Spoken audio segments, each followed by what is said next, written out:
Assalamualaikum warahmatullahi wabarakatuh. Perkenalkan, nama saya Nurmin dengan NIM 24650029. Di sini saya akan menjelaskan materi basis data.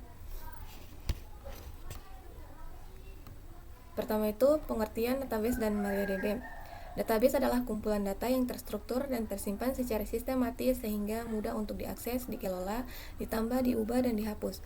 Sedangkan MariaDB adalah sistem manajemen database atau DBMS yang digunakan untuk membuat, mengolah, dan mengelola database.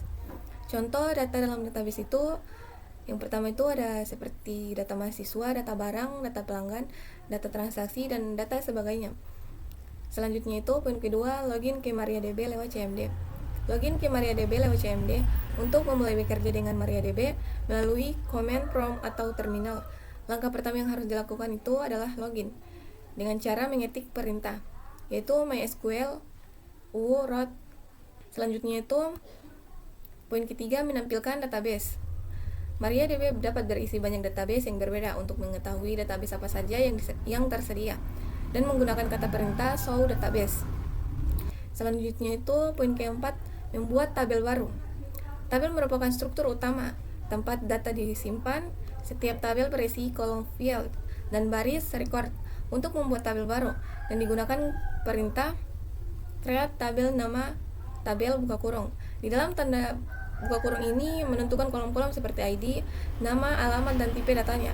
Tabel ini nantinya akan digunakan untuk menyimpan dan mengelola data, dan tahap pembuatan tabel adalah langkah yang penting dalam desain database karena menentukan bentuk dan jenis data yang bisa disimpan. Selanjutnya itu poin kelima, menampilkan tabel dan struktur tabel. Setelah suatu database digunakan, kita dapat melihat tabel-tabel di dalam dengan perintah show tables. Perintah ini menampilkan daftar semua tabel yang ada. Jika ingin melihat atau struktur dari salah satu tabel, kita dapat menggunakan kata perintah seperti describe nama underscore tabel atau des nama underscore tabel.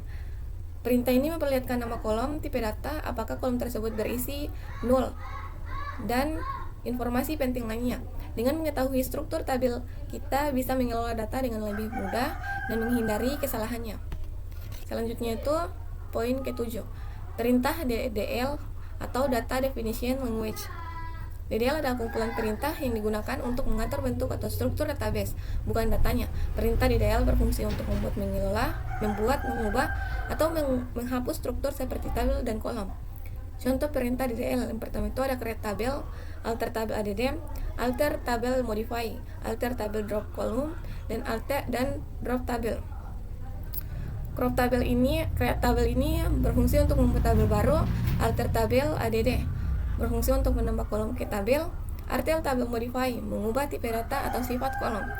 Alter tabel drop column untuk menghapus kolom tertentu saja. Sedangkan drop tabel itu menghapus tabel secara keseluruhannya. Nah, perintah-perintah ini mengatur struktur database. Jadi DDL berfokus pada bentuk fisik dan terstruktur penyimpanan datanya. Poin selanjutnya itu perintah DML atau Data Manipulation Language. DML digunakan untuk mengatur isi data di dalam tabel dan berbeda dari DDL yang mengatur struktur. DML dipakai untuk menambah, mengubah, atau menghapus data. Contoh kata perintahnya itu seperti insert, update, delete. Insert ini berfungsi untuk menambahkan barisan data baru ke dalam tabel. Contohnya itu seperti insert into mahasiswa buka kurung ID, nama, alamat, values 1 Budi Jakarta. Sedangkan update itu untuk mengubah data yang sudah ada pada tabel. Contohnya itu seperti update mahasiswa, set nama sama dengan Andi, where ID sama dengan 1. Sedangkan delete berfungsi untuk menghapus data tertentu dari tabel. Contohnya itu delete from mahasiswa where ID sama dengan 1.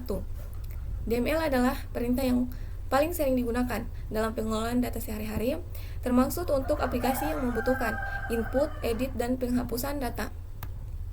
Selanjutnya itu poin ke-9, ada operator OR. Operator OR digunakan jika kita ingin mencari data yang memenuhi salah satu atau dari dua lebih kondisi. Contohnya itu seperti mencari siswa yang tinggal Jakarta atau Bandung. Menggunakan kata perintah select from siswa, where kota sama dengan Jakarta, or kota sama dengan Bandung. Maka datanya itu akan muncul jika berasal dari kota Jakarta atau Bandung. Selanjutnya, poin ke-10, operator AND. Operator AND digunakan untuk mencari data yang memenuhi semua kondisi sekaligus. Contohnya itu, mencari siswa yang berumur di atas 17 dan tinggal di kota Jakarta. Menggunakan kata perintah select from siswa where umur lebih dari 17 and kota sama dengan Jakarta. Maka datanya itu akan muncul hanya jika keduanya terpenuhi. Selanjutnya itu, operator not.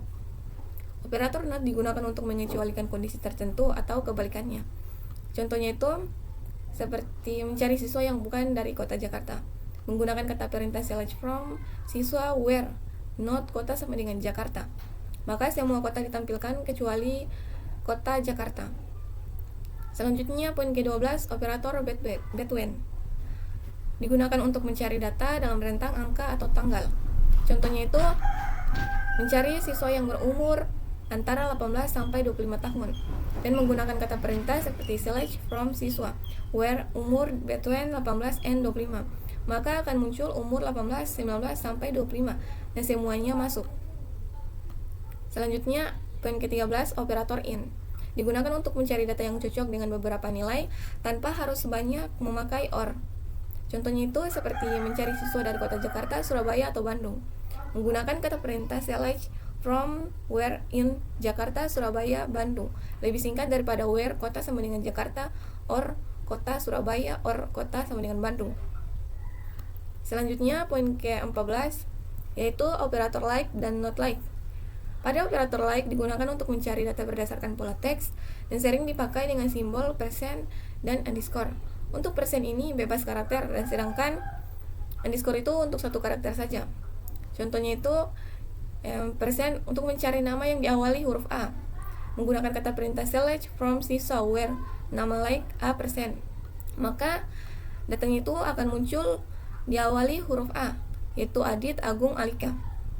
Selanjutnya, mencari nama yang mengandung huruf an. Menggunakan kata perintah select from siswa where nama like persen and persen.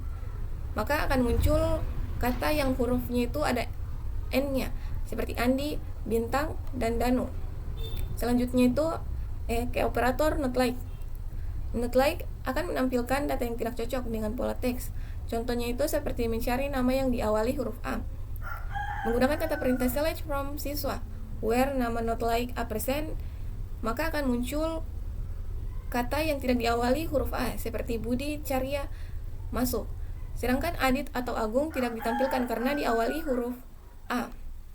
Baik, mungkin ini saja materi dari saya. Lebih dan kurangnya mohon dimaafkan. Saya akhiri dengan kata wabillahi taufiq wal hidayah. Assalamualaikum warahmatullahi wabarakatuh.